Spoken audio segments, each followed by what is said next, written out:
अस्सलामुअलैकुम रहमतुल्लाहि व बरकातुहू। दूसरे लेक्चर का आगाज़ करते हैं। लेक्चर नंबर हमारा अब होगा 74 और हम लोग चैप्टर नंबर 5 ही कर रहे हैं, जैसा कि आप अपनी ये स्क्रीन पे देख सकते हैं। टॉपिक नंबर 3 हमारा लास्ट लेक्चर में कवर हो गया था। अभी तक हमने अगर सो फार देखा जाए 1 2 3 हम लोगों ने कवर कर ली है। इसमें हम लोग टॉपिक नंबर 4 करेंगे और फिर मैं वही बात आपसे बार बार अर्ज़ करूँगा कि जो ये टॉपिक्स हैं स्पेशली 3 और 4, ये पेपर में वो लाइंस पूछता है। और कैसे पूछता है वो मैंने आपको पुराने वाले में करवा दिया था, जैसे ये वाला सिस्टम आपके स्क्रीन पे आ रहा होगा। वो इसी तरह पूछेगा, सेलेक्ट एनी फॉल्स स्टेटमेंट या सेलेक्ट एनी ट्रू स्टेटमेंट, और इसके नीचे वो आंसर बना के दे देगा। बुक की 2 लाइनें उठाएगा और वो नीचे आंसर में सी में ये भी कह सकता है बोथ आर करेक्ट या बोथ आर रॉन्ग, वो ये भी कह सकता है। इसी तरह बनाएगा वो इसका। टाइप्स ऑफ इंफॉर्मेशन सिस्टम है, हम लोगों ने डेटाबेस मैनेजमेंट सिस्टम पढ़ लिया। इसी तरह अब इंफॉर्मेशन सिस्टम की कुछ टाइप्स हैं जो डिफरेंट कंपनीज में डिफरेंट तरीके के सिस्टम यूज़ होते हैं। सिस्टम हमें पता चल गया ना इंफॉर्मेशन सिस्टम क्या है, हमें ये भी पता चल गया कि आईटी इंफॉर्मेशन टेक्नोलॉजी क्या है।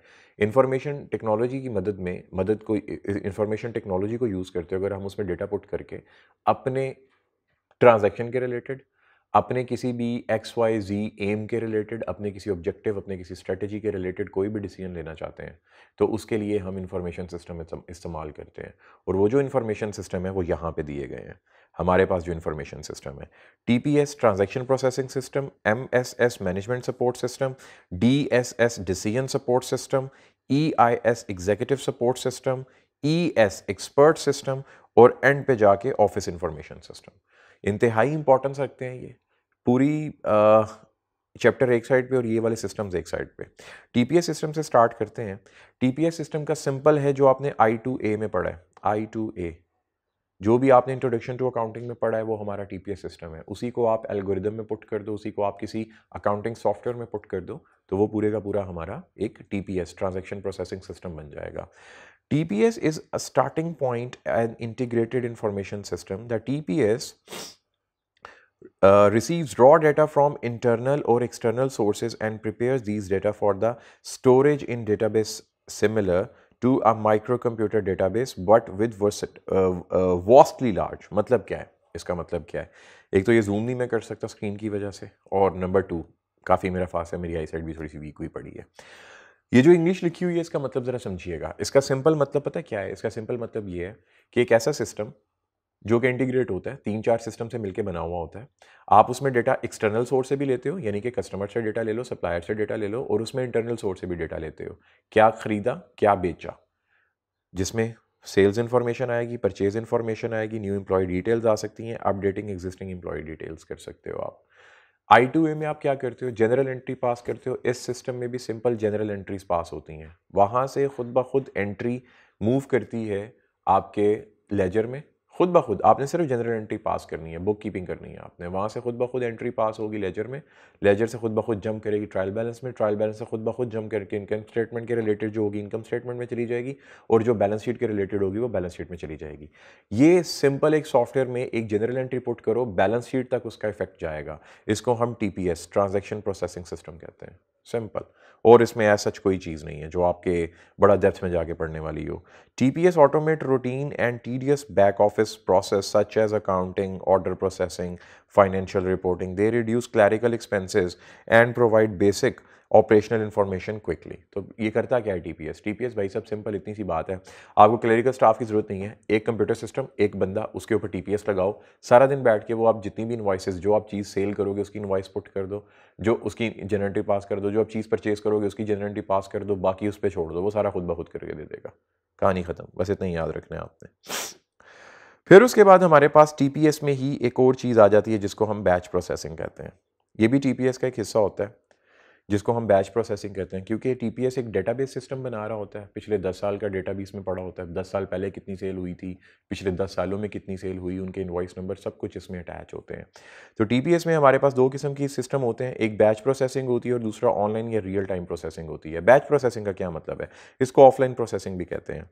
Batch processing is a collection of a group of similar transaction over a period of time and they are processing at a single time as a batch. This is an efficient method to update a database periodically for applications such as monthly payroll processing। मतलब क्या हुआ? Batch processing system एक ऐसा information system है जिसमें हम लोग क्या करेंगे, हम लोग सिंपल हमारे एम्प्लॉय का डाटा या सप्लायर के डाटा की बात करते हैं।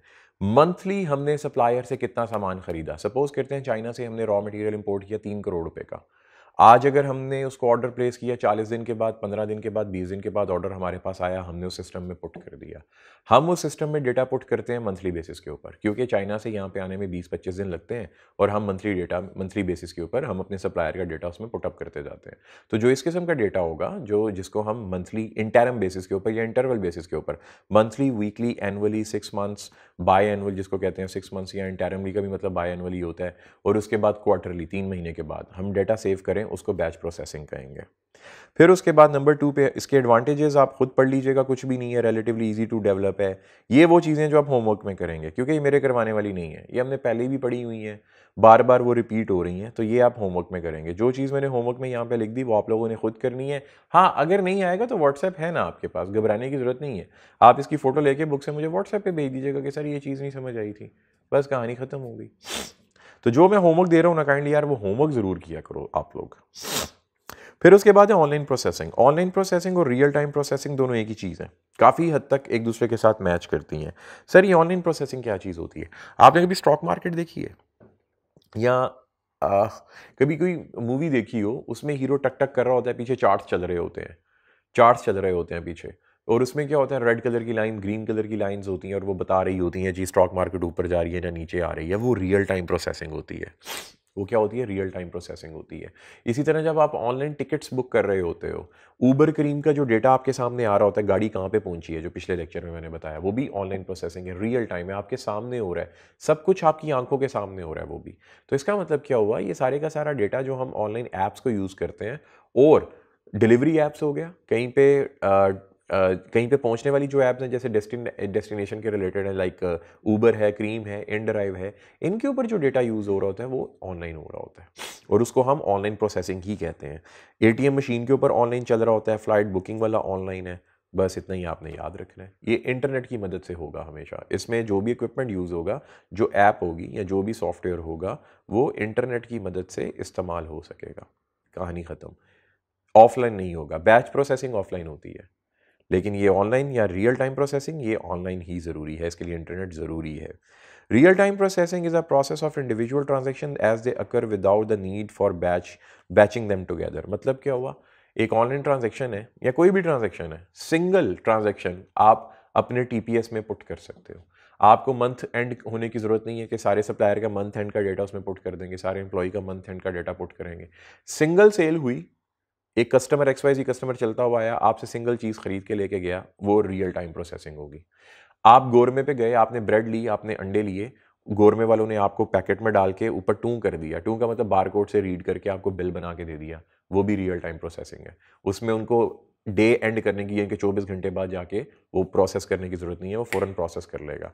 जैसे ही उन्होंने, आप किसी भी अच्छे डिपार्टमेंटल स्टोर पे जाइए, कोई भी चीज़ उठा के रखिए, वो टू करेंगे तो ऑटोमेटिकली पीछे डिपार्टमेंटल स्टोर का जो गोदाम है, जो वेयर हाउस है, वहाँ से ऑटोमेटिकली वो चीज़ माइनस हो जाएगी। अब जो चीज़ वहाँ से ऑटोमेटिकली माइनस हो जाएगी तो क्या होगा? रियल टाइम प्रोसेसिंग हुई, क्योंकि हम तो माइनस नहीं कर रहे थे, हमने तो वो चीज़ शेल्फ से उठा के रखी थी, तो वो खुद ब खुद पीछे से माइनस हो गई। तो इसके एडवांटेजेस भी डिसएडवांटेजेस भी आपने होमवर्क के तौर पे कर लेने हैं, और कुछ भी नहीं है, और ये पेपर में आते हैं। मैं फिर mark my word, advantages disadvantages paper में आते हैं, वो पूछता है, होमवर्क के तौर पे ज़रूर कीजिएगा, ताकि मुझे भी तो फीडबैक मिले, आप लोग कितना अच्छा पढ़ रहे हो, कितना बुरा पढ़ रहे हो, कम से कम करो तो सही ना यार काम। एग्जाम्पल है टीपीएस की, फाइनेंस एंड अकाउंटिंग टीपीएस है, बजटिंग है, नॉर्मल बजट है, जो भी आप में मैंने नॉमिनल लेजर है, इनवॉइसिंग है, मैनेजमेंट अकाउंटिंग है। बस आपने इसकी एग्जांपल्स एक दफ़ा हमें पढ़ के गो थ्रू कर लेनी है। ये सारी की सारी एग्जांपल्स हैं, आपने सिर्फ एक दफ़ा इनको गो थ्रू करना है, और कुछ नहीं है। सारी की सारी एग्जांपल्स हैं। एग्जांपल्स पेपर में नहीं आती हैं, लेकिन आपको आनी चाहिए। हो सकता है खुदा न खासा वो पेपर में दे दे, तो हम क्या करेंगे? फंस जाएंगे क्या? फंसना फूसना तो हमने नहीं है। इनको सिर्फ आप एग्जाम्पल्स को एक दफ़ा पढ़ेंगे, और कुछ नहीं है। ये चैप्टर नंबर 7 के रिलेटेड, 8 के रिलेटेड है सारे का सारा, वहाँ पे हमने पढ़ा हुआ है। पे रोल है, एम्प्लॉय रिकॉर्ड है, एम्प्लॉय बेनिफिट है, करियर पाथ सिस्टम है, ट्रेनिंग है, लेबर रिलेशन है, सैलरी बेनिफिट, ये सब पढ़ा हुआ है वहाँ पे हम लोगों ने। तो ये हम डेटा, इस किस्म का डेटा हम उस सिस्टम में पुट कर सकते हैं। आगे भागते हैं। आगे हमारे पास आता है मैनेजमेंट सपोर्ट सिस्टम। अच्छा, ये मैनेजमेंट सपोर्ट सिस्टम क्या होता है? बात को ज़रा गौर से समझते हैं। हमारे पास ना 3 किस्म की इंफॉर्मेशन की हायरार्की होती है: स्ट्रेटेजिक लेवल, टैक्टिकल लेवल और ऑपरेशनल लेवल। STO, इन 3 के लिए अलग अलग सिस्टम यूज़ होते हैं। स्ट्रेटेजिक के लिए अलग, टैक्टिकल के लिए अलग और ऑपरेटिंग के लिए अलग। वो 3 सिस्टम ही हम पढ़ने जा रहे हैं। सॉरी, ऑपरेशन, हाँ, इन 3 सिस्टम के स्ट्रेटेजिक मैनेजमेंट के लिए कौन सा सिस्टम यूज़ होगा, टेक्निकल मैनेजमेंट के लिए और ऑपरेटिंग मैनेजमेंट के लिए कौन सा सिस्टम यूज़ होगा। MSS use the internal master database to perform high level analysis that help managers to make better decision. At first level of MSS is an information reporting system which uses summary data collected by the TPS। मतलब क्या हुआ, मैं आपको ज़रा समझाता हूँ। मतलब ये हुआ कि TPS है, वो डेली ट्रांजैक्शन हो रही हैं, आप डेली की सेल कर रहे हो, आप डेली की परचेज कर रहे हो, उसका डेटा बैलेंस शीट पे पहुंच गया।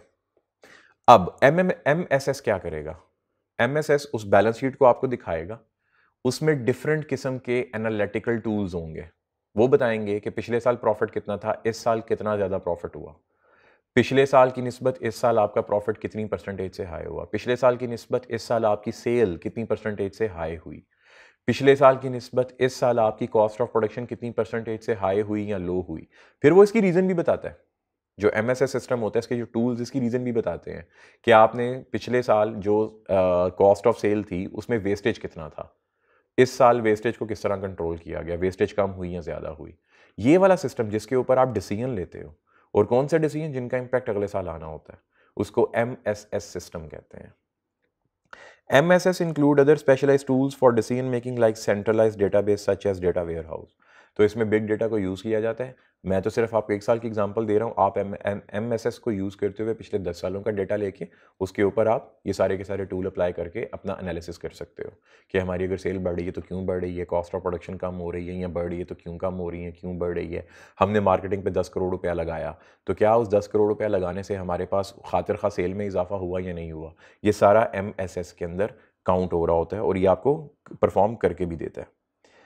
Companies use the data warehouse to gather, secure, and analyze data for many purposes, including customer relationship management system, fraud detection, product line analysis, and corporate asset management। तो ये सारे आपको detail में पढ़ाने की जरूरत नहीं है, बस आपने इतना याद रखना है कि जो MSS सिस्टम होता है वो डेटा इन जगहों से डेटा उठा सकता है, जिसमें कस्टमर का डेटा हो सकता है, जिसमें आपके लोकल एम्प्लॉयज़ का डेटा हो सकता है, जिसमें आपके पेरोल के रिलेटेड कोई फ्रॉड अगर आपके साथ हुआ तो वो फ्रॉड, अगर आपकी कंपनी को बैंकिंग सेक्टर है और उसमें अगर कोई फाइनेंशियल फ्रॉड होते हैं तो उसके रिलेटेड डेटा हो सकता है कि फाइनेंशियल फ्रॉड किस किस किस्म का हो सकता है, उसके रिलेटेड डेटा होता है। Management information system digest inputted data and process into useful information. तो इसमें जो भी डेटा पड़ा होता है उसमें आप टूल अप्लाई करते हो, प्रोसेस करते हो और अपनी इन्फॉर्मेशन निकाल लेते हो। सपोर्ट स्ट्रक्चर डिसीजंस होते हैं इसमें, इसमें जो इसकी करेक्टरिस्टिक्स हैं आपने ऐसे ही रटा लगाना है। अब सपोर्ट स्ट्रक्चर डिसीजंस क्या होते हैं, ये सपोर्ट स्ट्रक्चर डिसीजन है, ये जो हम इन 3 लेवल्स के ऊपर डिसीजन लेते हैं इनको सपोर्ट स्ट्रक्चर डिसीजन कहते हैं। फिर रिपोर्ट्स ऑन एग्जिस्टिंग ऑपरेशंस है, जो एग्जिस्टिंग ऑपरेशन चल रहे हो आप उनसे भी डाटा लेके उनके ऊपर भी रिपोर्टिंग कर सकते हो। Little analytical capabilities is relatively inflexible है, इसमें जितनी भी इंफॉर्मेशन होगी वो आपकी पास्ट डेटा या करंट डेटा के ऊपर होगी, तो वो फ्लेक्सिबल नहीं होते। जो आपको डेटा मिलेगा आपने उसी को उसमें सिस्टम के टूल में पुट करके आंसर निकालना होगा। फिर इंटरनल फोकस होता है, यानी कि इस इन्फॉर्मेशन का सबसे ज़्यादा फ़ायदा इंटरनल लोगों के लिए होता है, एक्सटर्नल पार्टीज़ के लिए ये नहीं होते हैं। फिर इसी तरह जनरल रेगुलर रिपोर्ट्स होती हैं, जनरेट रेगुलर रिपोर्ट्स। इसमें ज़्यादातर जो रिपोर्ट होती हैं वो मैनेजमेंट कॉस्टिंग की या एनालिसिस की रिपोर्ट्स होती हैं, फाइनेंशियल एनालिसिस की या मैनेजमेंट कॉस्टिंग की। बस आपने इतने ही याद रखना है। ये क्या होती हैं, ये आप FAR 1 में और कॉस्ट एंड मैनेजमेंट अकाउंटिंग में पढ़ोगे जाके। Incorporate both current and historical information, तो वो मैंने पहले बता दी, जो डेटा ले रहा होता है करंट और पीछे वाला डेटा ले रहा होता है। मेरी आवाज़ ठीक आ रही है? ठीक है, पीछे वाला डेटा और करंट डेटा ले रहा होता है। फिर उसके बाद है decision support system. Decision support system. A DSS is a set of related computer program and data required to assist with analysis and decision making within an organization. DSS were initially developed to overcome the rigid nature of management information system. तो management information system की rigid nature होती है क्योंकि वो data वही use करता है जो पास्ट में या करंट में अवेलेबल है, और वो डेटा को फ्लेक्सिबल नहीं बना सकता। जो डेटा अवेलेबल होगा वो उसी को यूज़ करेगा। लेकिन जो DSS है वो ऐसा नहीं करता, वो एनालिटिकल अप्रोच रखता है। वो डेटा तो यूज़ करता है बेशक पास्ट और करंट, लेकिन उसके ऊपर जो वो मॉडल अप्लाई करता है वो मॉडल एक्सटर्नल इंफॉर्मेशन के साथ भी इंटीग्रेट होता है। मिसाल ले लेते हैं इसके ऊपर, ऐसे मिसाल लेते हैं। आपने अपनी इंप्लॉयज़ की सैलरी बढ़ा दी, ठीक है। DSS में MSS में था कि पिछले साल उनकी सैलरी 10,000 थी, इस साल सैलरी अपने 12,000 कर दी। लेकिन DSS क्या करेगा, वो क्लियरली आपको मेंशन करेगा कि मार्केट कॉम्पिटिटिवनेस चेक करो। जिन एम्प्लॉयज़ की तुम सैलरी बढ़ा रहे हो, अगर वही एम्प्लॉय किसी और कंपनी में जाके काम करेंगे तो उनको कितनी सैलरी ऑफर की जा सकती है, ताकि वो एम्प्लॉय तुम रिटेन कर सको। अगर वहाँ पे उनको 14,000 या 15,000 ऑफर किया जा सकता है, तो तुम भी अपनी सैलरी उनके मुताबिक ही कर दो, ताकि तुम्हारे एम्प्लॉय को कोई लालच देकर वहाँ पे ना लेके जाए। ठीक है? लेकिन मज़े की बात बताऊँ, पाकिस्तान में एचआर ऐसा नहीं सोचते। लेकिन बहरहाल मैंने आपको बता दिया था, फिर वो एक्सटर्नल इन्फॉर्मेशन को इसके साथ इंटीग्रेट करेंगे। डीएसएस ये काम करेगा। DSS help businesses by providing quantitative data and predictive models that aid problem solving and decision making. बस आपने ये याद रखना है, इसमें क्वांटिटेटिव डेटा यूज़ होता है और predicted model problem solving models होते हैं जो कि डिसीजन लेने के काम आते हैं। अब ये प्रॉब्लम सॉल्विंग मॉडल्स आपने कभी देखे नहीं है तो मैं आपको समझा भी नहीं पाऊंगा। बस इतना याद रख लीजिएगा, जिसको मैंने हाईलाइट कर दिया, क्वांटिटेटिव डेटा होगा और यहाँ पे प्रेडिक्टिव मॉडल्स होंगे जिनकी मदद से हम इसको DSS को मैनेज कर सकते हैं। बस आपने इतना याद रखना है और कुछ भी याद नहीं रखना। करेक्टरिस्टिक्स क्या है इसकी, एक दफ़ा आपने इसको ज़रूर पढ़ लीजिएगा। DSS also uses the data from internal database but looks for specific data that relate to the problem at hand। तो वही बात कि इंटरनल डेटा भी होगा, लेकिन आपने वही, अगर हमने ओवरकम करना है इस प्रॉब्लम को कि हमारा एम्प्लॉय छोड़ के ना जाए, तो हमें एक्सटर्नल पार्टीज के भी डेटा देखना पड़ेगा और उनको भी इसके साथ मिलाइन करना पड़ेगा। Okay. The characteristics of decision support system include DSS assists manager at the tactical level when they are required to make intelligence guesses। तो जब MSS mostly strategic level use करता है और जो टेक्निकल लेवल है वो डीएसएस यूज़ करता है, और इनको ये एनालिटिकल स्किल देता है कि आप आज मंथली बेसिस और बाई एनुअल बेसिस के ऊपर डिसीजन किस तरह ले सकते हैं और इनको किस तरह कैटर कर सकते हैं। DSS use formulas and equations to enable mathematical modelling. DSS real time system enabling managers to solve problem. DSL real time data के ऊपर चलता है, इसमें मैथमेटिकल और स्टैट्स के फंक्शंस परफॉर्म होते हैं। User input queries variable for the model through user interface. इसमें यूज़र इंटरफेस डेटा यूज़ होता है, सॉफ्टवेयर होता है वो यूज़र फ्रेंडली होता है, प्रॉपर इसमें इंटरफेस बना होता है जिसमें इक्वेशंस के ऊपर आप डेटा पुट कर सकते हो। स्टैट्स का डेटा आप इसमें आसानी से पुट कर सकते हो। The user interface is integrated contains a natural language interpreter for curing the system. तो इसमें जो भी लैंग्वेज होती है, अगर आपने ब्लड टेस्ट की रिपोर्ट करवाई कभी, जब ब्लड टेस्ट होता है तो नीचे कमेंट लिखे होते हैं, तो वो जो कमेंट लिखे होते हैं वो डीएसएस प्रोसेसर की जो सिस्टम है उसी की मदद से होते हैं, जो डेटाबेस इनका है उसी की मदद से होते हैं। Spreadsheet packages the use of interface is integrated with the data management and modelling software from the key components. बस इसको आपने ऐसे ही याद रखना है कि इसके कोई की कंपोनेंट्स होते हैं, उनकी मदद से ही हम डीएसएस को चला सकते हैं। Spreadsheet packages can become the tool. Spreadsheet packages का मतलब ये होता है जो एक्सेल शीट्स होती हैं उनकी मदद से हम इसके अंदर डेटा को पुट कर सकते हैं या डेटा को निकाल सकते हैं। बस इतना याद रखना है आप लोगों ने। आगे बढ़ते हैं जी। Executive information system. Executive information system most probably CEOs के लिए यूज़ होता है और यहाँ स्ट्रेटेजिक लेवल के लिए ये ज़्यादा यूज़ होता है, जो मैंने इसको रियल लाइफ में देखा हुआ है ना। An EIS similar to DSS is customized for an individual executive। These system provide specific information for strategic decisions। For example, a CEO EIS may include special spreadsheet that presents financial data। बस आपने इतना याद रखना है, जो EIS system होता है वो CEO के लिए या किसी एग्जीक्यूटिव लेवल के बंदे के लिए जो कि सीनियर लेवल मैनेजमेंट में बैठा होता है, उसके लिए यूज़ होता है किसी पर्टिकुलर काम को परफॉर्म करने के लिए। बस आपने इतना याद रखना है। And EIS incorporates both internal and external data. इसमें भी जो टूल यूज़ होते हैं वो डेटा को इंटरनली भी ले रहे होते हैं और एक्सटर्नल साइड से भी उठा रहे होते हैं। देखो, आपने कहा कभी EIS देखा नहीं है। EIS आप कब देखोगे कि जब आप किसी कंपनी का ऑडिट करने जाओगे और अगर आपकी एक्सेस हुई CEO तक और वो आपको अपना डेटा दे ताकि आप उसको भी रीचेक कर सको, उसकी भी ऑडिट कर सको, तो फिर हो सकता है अगर ऑडिटिंग वो आपसे करवाए तो। फिर अदरवाइज रियल में देखोगे नहीं इसको। EIS typically emphasize graphical displays and simple user interface with a high level executive summary। मतलब जो इंग्लिश मूवीज़ होती हैं, इंडियन मूवीज़ होती हैं, हीरो बोल रहा होता है बोर्ड ऑफिस में, ऐसे गोल टेबल के ऊपर सारे बैठे होते हैं, पीछे चार्ट्स चल रहे होते हैं और वो लड़का या लड़की बोल रहे होते हैं, वो वाला जो सॉफ्टवेयर होता है वो EIS होता है। बस इतना याद रखिएगा इसमें। अदर करेक्टरिस्टिक्स क्या है EIS की? Help senior manager to make understand decisions with many contributing factors such as price fixing. तो हम EIS के डेटा को यूज़ करते हुए प्राइसेस को फिक्स भी कर सकते हैं, उसको फ्लेक्सिबल भी बना सकते हैं। चैप्टर नंबर 7 के मुताबिक जो मार्केटिंग के रिलेटेड था, उसमें जो प्राइस स्ट्रेटेजीज़ है, हम कोई भी प्राइस स्ट्रेटेजीज़ को इम्प्लीमेंट करवा सकते हैं। Trend to be very expensive in real time. हाँ, tends to be very expensive. क्यों? क्योंकि भाई ये आपने अपनी मर्जी से बनवाना होता है ना, तो सॉफ्टवेयर डेवलपर अच्छे खासे पैसे चार्ज करता है इसके ऊपर। ऑफन लिमिटेड इन यूज़ और small number of senior managers with in the business. तो भाई इसका जो लिमिट होती है ना इस्तेमाल करने की, थोड़ी सी होती है, कुछ मैनेजर्स इसको यूज़ कर सकते हैं, ज़्यादा नहीं। फिर उसके बाद आता है एक्सपर्ट सिस्टम। अच्छा, एक्सपर्ट सिस्टम क्या चीज़ होती है? ये सिंपल एक स्पेसिफिक काम को करने के लिए एक स्पेसिफिक बंदे की आसानी के लिए बनाया जाता है। एक स्पेसिफिक काम को परफॉर्म करने के लिए स्पेसिफिक बंदे की इस्तेमाल के लिए, उसकी आसानी के लिए बनाया जाएगा। ये job to job, person to person vary करता है, जो एक्सपर्ट सिस्टम होता है। अब expert system, to be very honest, मैंने अपनी लाइफ में नहीं देखा, ठीक है? एक्सपर्ट सिस्टम मैंने अपनी लाइफ में नहीं देखा होगा, to be very honest. An expert system is a computer program that stimulates the judgment and behavior of a human or an organization that has expert knowledge and experience in a particular field. मिसाल के तौर पे आप CT scan machine होती है। CT scan machine क्या होती है? बंदे को लटाते हैं, बटन दबाते हैं, बंदा अंदर चला जाता है। वो मशीन के पीछे कंप्यूटर सिस्टम कनेक्ट होता है। वो कंप्यूटर सिस्टम के ऊपर डिफरेंट इमेजेस और नीचे पर्टिकुलर ब्रीफिंग आ रही होती है। उस इमेजेस को देखना, उस ब्रीफिंग को अंडरस्टैंड करना, ये एक्सपर्ट सिस्टम का काम होता है। वो जो पीछे उसके इमेजेस आ रहे हैं, नीचे ब्रीफिंग है, ये एक्सपर्ट सिस्टम की ही मदद से हो रहा है। वो जो सॉफ्टवेयर उसके अंदर चलता है, वो एक्सपर्ट सिस्टम को कहते हैं। उसका सारा डेटाबेस एक्सपर्ट सिस्टम को शो कर रहा होता है।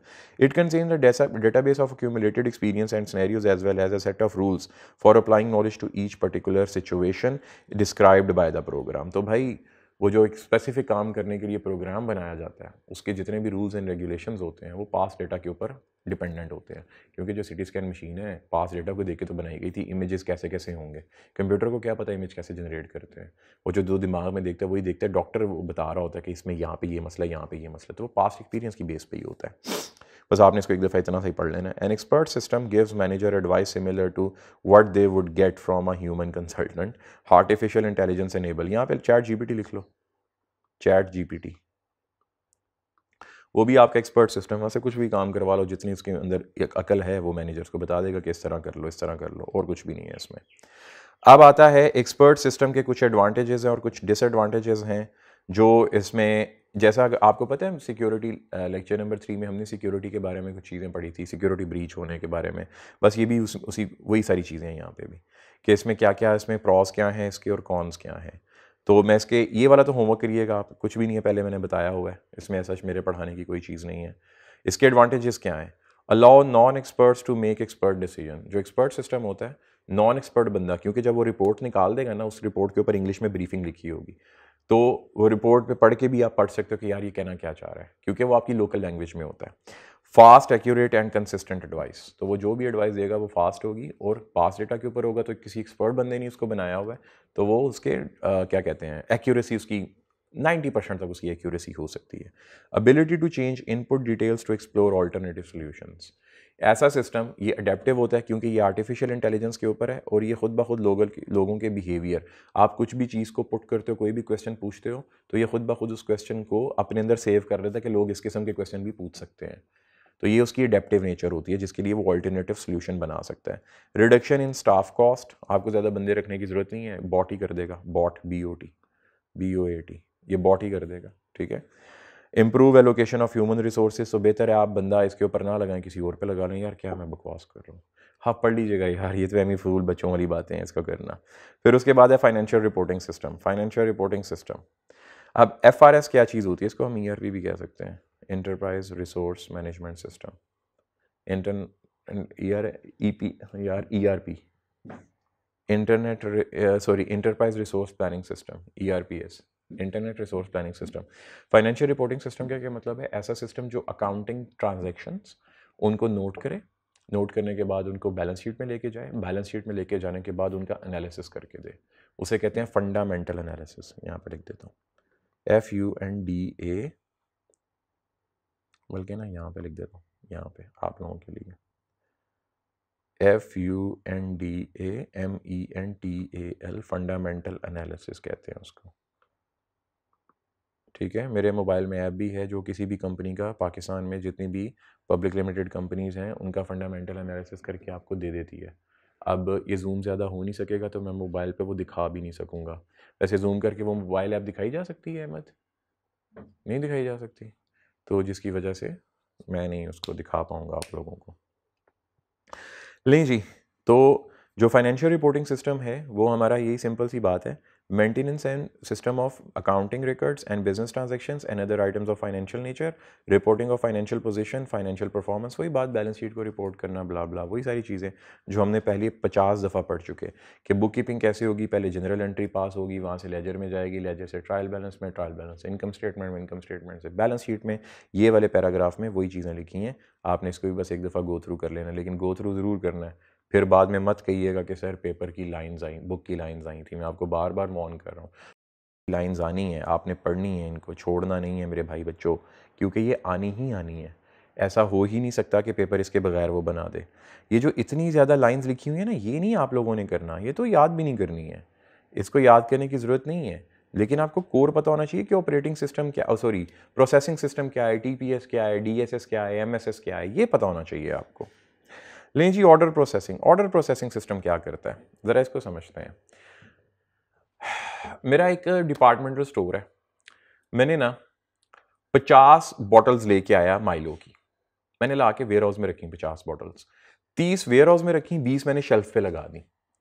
4 कस्टमर आए, हर कस्टमर ने एक एक बॉटल उठाई, अपनी ट्रॉली में रखी, आगे चल दिए। काउंटर पे गए, काउंटर पे मैं खड़ा था, मैंने एक बॉटल उठाई, टू किया, ठीक है ना, बार कोड से उसको रीड किया, दूसरी बॉटल उठाई, किया, तीसरी, चौथी, उनके बिल में लगा के वो तो चले गए। अब जो ऑर्डर प्रोसेसिंग सिस्टम है ये क्या करेगा, एक नंबर 1, शेल्फ के ऊपर से 4 बोतलों को मैंने टू किया तो शेल्फ के ऊपर से 4 बोतलें कम कर देगा। मुझे क्लियरली प्रोसेसिंग, ये जो ऑर्डर प्रोसेसर है ये बताएगा कि शेल्फ के ऊपर 4 रह गई हैं, वेयर हाउस में 30 रह गई हैं। फिर उसके बाद शेल्फ के ऊपर सारी खत्म हो गई, तो जब आखिरी बोतल 20वीं बोतल आएगी मेरे पास, मैं टू करूंगा, ऑटोमेटिकली बताएगा शेल्फ के ऊपर खत्म हो गई बोतल। तो मैं बंदे को फोन करूंगा या बच्चे को भेजूंगा, लड़के को, कि वेयर हाउस में से बोतलें निकालो और शेल्फ के ऊपर रखो। अब वेयर हाउस में से जब 20 बोतलें निकलेंगी तो वेयर हाउस के ऊपर भी एक बार कोड लगा होगा, तो जब 20 बोतलें उठाई जाएंगी तो बार कोड से रीड किया जाएगा, तो वो भी मेरे पास यहाँ पे आ जाएगा कि वेयर हाउस में अब 10 बोतलें रह गई हैं। फिर ऑर्डर प्रोसेसिंग सिस्टम में मैं ये डिसाइड करूंगा कि बोतलें कितनी देर में मेरे पास पहुंचती हैं, क्योंकि मेरे पास वेयर हाउस में जब खत्म हो जाएंगी तो अगली बोतलों के आने तक क्या कस्टमर मुंह उठा के आएगा और कहेगा बोतल है माइलो की, मैं कहूँगा नहीं है, तो वो चला जाएगा। ऐसे तो नहीं करना ना, मैंने कुछ इन्वेंट्री अपने पास भी रखनी है।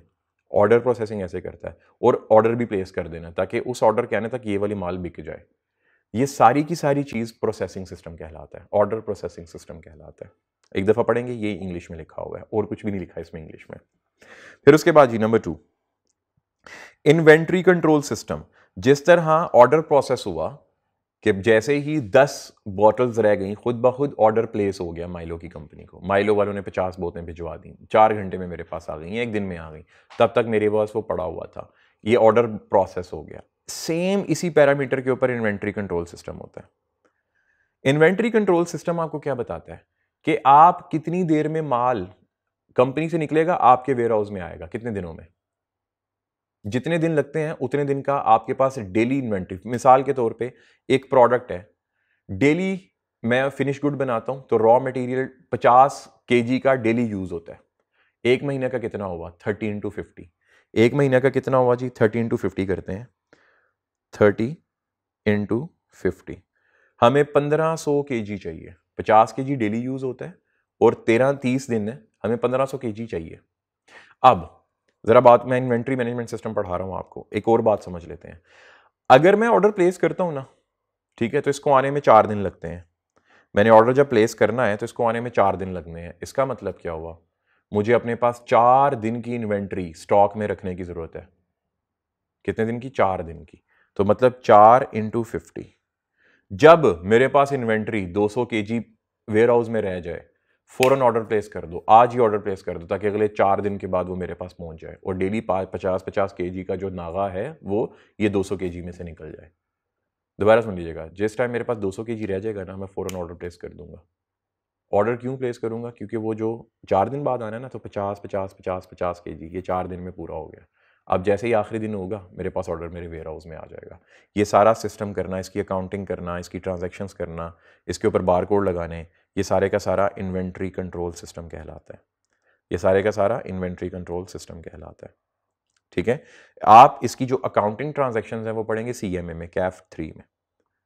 CAF 3 जो इसकी अकाउंटिंग ट्रांजैक्शंस हैं वो आप लोग CAF 3 में पढ़ेंगे। The objective of inventory control system is to ensure that the business maintains an appropriate amount of inventory all the time. The control system, वही बातें जो मैंने अभी उर्दू में कही आपको, वही बातें इसमें लिखी हुई हैं, तो आप एक दफ़ा इसको गो थ्रू करेंगे तो आपको आराम से समझ में आ जाएगा। Order processing and inventory control system typically shares the following characteristics. इन दोनों में सेम कैरेक्टरिस्टिक पाई जाती हैं।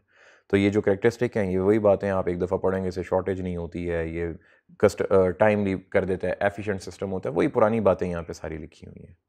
जितना मैंने आपको I2B जितनी डिटेल में पढ़ा दिया भाई, आप वैसे ही पढ़ोगे तो आपको पता चल जाएगा, इसका तर्जमा करोगे क्या ज़रूरत है मुझे, खुद ब खुद आपके यहाँ पे फिट हो गया। आगे चलते हैं जी। पर्सनल सिस्टम क्या चीज़ होती है भाई? पर्सोनल सिस्टम मतलब HR सिस्टम। HR सिस्टम एक ऐसा कंप्यूटर सॉफ्टवेयर होता है जिसमें हमारे प्रीवियस एम्प्लॉय का डेटा, करंट एम्प्लॉय का डेटा और हम किस नेचर का काम करते हैं उसके लिए job description, job specification, employees की CVs, एम्प्लॉयज़ का सारा आगे पीछे का बायोडाटा, उनकी सर्टिफिकेशन, सब कुछ उसमें स्टोर होता है। उसको हम पर्सोनल सिस्टम कहते हैं। ये पर्सनल नहीं है, पर्सोनल है। पर्सोनल का मतलब होता है HR, ह्यूमन रिसोर्स सिस्टम, जिसमें रिक्रूटमेंट, सिलेक्शन, स्टाफ डेवलपमेंट, इन सब की चीज़ें आती हैं। और अगर मज़े की बात देखी जाए तो रिक्रूटमेंट, रिडंडेंसी और पर्सनल मैनेजमेंट एंड कंट्रोल, ये सारा हमने चैप्टर नंबर किस में पढ़ा हुआ है? चैप्टर नंबर 8 में पढ़ा हुआ है। ये जो पर्सनल मैनेजमेंट एंड कंट्रोल है, ये ट्रेनिंग और डेवलपमेंट की बात कर रहे हैं। ट्रेनिंग एंड डेवलपमेंट, और उसके साथ साथ अप्रेजल की बात कर रहे हैं, तो ये सारा पढ़ेंगे तो वही बातें हैं, वही रिपीट हो रही हैं। इनको आपने सिर्फ एक दफ़ा पढ़ना है यार, रट्टा नहीं लगाना। मैं फिर बार बार आपसे अर्ज़ कर रहा हूँ, आप परेशान हो रहे हो। ये सारी वही बातें हैं। ट्रेनिंग प्लान क्या होगा, उसकी क्वालिफिकेशंस के लिए, सारी हम पढ़ के आए हुए हैं, सारी पढ़ के आए हैं। यह लिखा हुआ है टाइम ऑफ इन लीव का मतलब कब आएगा कब जाएगा, कितनी देर के लिए उसको अपॉइंट किया गया, इसको टाइम ऑफ इन लीव कहते हैं। तो ये सारी वही चीज़ें हैं जो हम लोग पहले पढ़ के आए हैं। अब आता है जो इसमें सबसे ज़्यादा इंपॉर्टेंस रखता है, ERP system, enterprise resource planning. ये बड़ी कमाल की चीज़ होती है। एंटरप्राइज रिसोर्स प्लानिंग का मतलब क्या होता है? ओवरऑल कंपनी के लिए एक सॉफ्टवेयर बनाया जाता है जो कंपनी की ट्रांजैक्शन प्रोसेसिंग सिस्टम, कंपनी का इन्वेंट्री मैनेजमेंट सिस्टम, कंपनी का पर्सोनल सिस्टम, कंपनी का परचेज सिस्टम, कंपनी का सेल सिस्टम, सारे का सारा इसमें इंटीग्रेट कर दिया जाता है। उसको ERP कहते हैं, enterprise resource planning. ERP system is a cross-functional system driven by integrated suite of software modeling support internal processor of a business. जो मैंने अभी बताया आपको, जो मैंने इतने ज़्यादा नाम लिए उन सबको इंटीग्रेट करके एक बना दिया जाता है, जिसमें हमारे पास ऑर्डर प्रोसेसिंग आ रही होती है, मैनेजमेंट, इन्वेंट्री मैनेजमेंट आ रही होती है। बस आपने ये याद रखना है, अगर हम purchase, sale, order processing, inventory management, personal system, इन सबको कंबाइन कर दें और एक सिस्टम बना लें, उसको ERP कहेंगे, जिसमें हम कैश की ट्रांजैक्शन, रॉ मटेरियल की ट्रांजैक्शन, प्रोडक्शन कैपेसिटी, पर्सनल के रिलेटेड बातें, ये सब इसमें कर रहे होते हैं। कमिटमेंट्स का मतलब क्या है? यहाँ पे परचेज ऑर्डर, एम्प्लॉय कॉस्ट और कस्टमर ऑर्डर, ये क्या मतलब हुआ? हम ERP को सिस्टम को यूज़ करते हुए हम अपने परचेज ऑर्डर को डिस्पैच कर सकते हैं। एम्प्लॉय कॉस्ट का मतलब एक प्रोडक्ट को बनाने में लेबर की कॉस्ट क्या आ रही है, हम वो कैलकुलेट कर सकते हैं। कस्टमर ऑर्डर का मतलब है एक कस्टमर को ऑर्डर की जो डिलीवरी करेंगे, ऑर्डर की जो पैकेजिंग करेंगे, उसके ऊपर कितनी कॉस्ट आती है, और अल्टीमेटली ये हमारा प्रॉफिट भी निकाल देगा। कैसे? Sale minus labour cost, material cost और प्रोसेसिंग कॉस्ट। इन तीनों को जब हम सेल में से माइनस करेंगे, labour cost, material cost, processing cost, तो हमारे पास प्रॉफिट आ जाएगा। बस ये ERP सिस्टम हमें करके दे देगा। इसी के साथ हमारा ये चैप्टर हुआ ख़त्म। अब ज़रा समझिएगा कि ये मैंने क्यों नहीं पढ़ाना। अरे भाई साहब, अगर हम सीनियर लेवल की बात करें तो सीनियर लेवल क्या होता है? सीनियर वो लेवल होता है जो स्ट्रेटेजिक मैनेजमेंट करता है। हमने बार बार पढ़ा चैप्टर 2 में, 1 के लास्ट में चैप्टर 2, 1 के लास्ट में चैप्टर 2, जो क्या करता है? स्ट्रेटेजिक मैनेजमेंट करता है। उसमें कौन सा सिस्टम यूज़ होगा? EIS, executive information system. जो टेक्निकल लेवल है उसमें MIS और DSS। MIS का मतलब मैनेजमेंट इंफॉर्मेशन सिस्टम और DSS का मतलब डिसीजन सपोर्ट सिस्टम। और जो हमारा टेक्निकल ऑपरेशनल लेवल होगा उसमें TPS, transaction processing system use होगा। आपने ये 3 चीज़ें याद रखनी है। फिर उसके बाद वही बात रिपीट कर रहा है कि ऑपरेशन लेवल क्या होता है? मिडिल लेवल का मतलब technical level, TECTI, tactical level. Technical level क्या चीज़ होती है? ये वही बातें चैप्टर 2 के जो लास्ट में पढ़ी थी, सॉरी चैप्टर 3 में भी पढ़ी थी, चैप्टर 3 में पढ़ी थी। 2 में 1 के लास्ट पे और 3 में हैं ये बातें काफ़ी ज़्यादा, क्योंकि उसमें पिरामिड आता है। तो यही बातें हैं वो सारी, strategic information, technical information, operational information. इसमें मेरे पढ़ाने की क्या बात है? पहले हम बार बार इसको पढ़ चुके हैं। फिर इसके बाद ये है जो शायद मेरे पढ़ाने वाला है। अगर हमने प्लानिंग करनी हो, और प्लानिंग हमने किस फेज़ में करनी होती है, स्ट्रेटेजिक लेवल के ऊपर। मोस्ट ऑफ द टाइम जो हमारी प्लानिंग होती है वो स्ट्रेटेजिक लेवल के ऊपर होती है। और प्लानिंग की क्या चीज़ है? Help establish appropriate resource, time scales, forecast alternative outcomes. मतलब हम स्ट्रेटेजिक लेवल पे ये प्लानिंग करते हैं कि कौन से रिसोर्स हमारे पास हैं जिनको हमने यूटिलाइज करना है, उस प्लानिंग का आउटकम क्या होगा, हम वो प्लानिंग किस मकसद के लिए कर रहे हैं। कंट्रोलिंग, फिर जो हमारा टेक्निकल स्टाफ होता है वो जो हमने प्लान बनाए होते हैं उनको एग्जीक्यूट करना होता है, उनको कंट्रोल करता है। हमारी वेस्टेज कम से कम होनी चाहिए, हमारा रॉ मटेरियल सस्ते से सस्ता होना चाहिए, हमारी मशीनें टाइम पे चलनी चाहिए, हमारे जितने भी एक ऑर्गेनाइजेशन के रिसोर्सेज हैं वो बेस्ट वे में यूटिलाइज होने चाहिए। रिकॉर्डिंग ट्रांजैक्शंस, हमारा टीपीएस सिस्टम सारी की सारी डेली की डेली ट्रांजैक्शंस को रिकॉर्ड करता है, किसको कितने पैसे दिए, किससे कितने पैसे लेने हैं, कितनी सेल कर दी, कितने कस्टमर को माल बेच दिए, या कस्टमर से कितना माल लेने वाला है, ये सारी की सारी चीज़ें इसमें सेव होती हैं। परफॉर्मेंस मेजरमेंट, अब परफॉर्मेंस मेजरमेंट की अगर बात की जाए तो जो हमारा एचआर सिस्टम होता है वो हमारे परफॉर्मेंस अप्रेजल से लेकर हमारे एक पर्टिकुलर बंदे की परफॉर्मेंस, उसके परफॉर्मेंस के रिलेटेड उसकी job description, specification, enlargement, enrichment, इस सब के ऊपर वो बात करता है। जॉब इनलार्जमेंट के ऊपर, जॉब इनरिचमेंट के ऊपर, जॉब रोटेशन के ऊपर, सेकेंडमेंट के ऊपर, इसके ऊपर वो सारी आपको इन्फॉर्मेशन दे रहा होता है।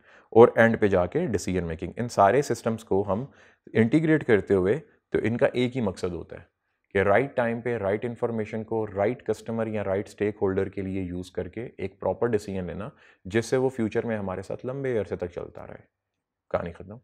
पूरे के पूरे इन्फॉर्मेशन सिस्टम की इतनी सी ही कहानी थी, और इसी के साथ हमारा ये चैप्टर भी ख़त्म हुआ, और इस चैप्टर के साथ साथ हमारी बुक भी फिनिश हुई। और उस मूवी के एंड पे क्या आता है? दी एंड और साइन। ये मेरे साइन, मेरे साइन की मिसाल दे रहा हूँ। तो अपनी दुआ में मुझे याद रखिएगा, अगर मुझसे कोई गलती हुई तो प्लीज़ मुझे माफ़ कीजिएगा। मेरी किसी बात से आपका दिल दुखा हो तो मुझे माफ़ कीजिएगा। आपके पास मेरा व्हाट्सएप, आप ग्रुप में शामिल हैं, पोर्टल पे आपको लेक्चर्स अवेलेबल हैं, टेस्ट वगैरह अवेलेबल हैं, उनके रिलेटेड कोई क्यूरी हो तो मैं भी हाजिर हूँ, मेरा टीए भी हाजिर है, और हम लोग जूम सेशन में भी हाजिर है। अपनी दुआ में याद रखिएगा। इंशाल्लाह आपसे ज़िंदगी रही तो फिर कभी किसी मोड़ पे मुलाकात होगी। पता नहीं, मैं तो आपको नहीं पहचानूंगा, आप मुझे पहचान लेंगे, क्योंकि मैं तो कैमरे को देख रहा हूँ ना। थ्रू आउट द सेशन में तो कैमरे को देखता रहा हूँ, आपको तो नहीं देखता रहा, लेकिन आप लोग मुझे देखते रहे हो। तो हो सके तो मुझे दुआ ज़रूर दे दीजिएगा। अपनी दुआ में याद रखिएगा। अल्लाह हाफिज़।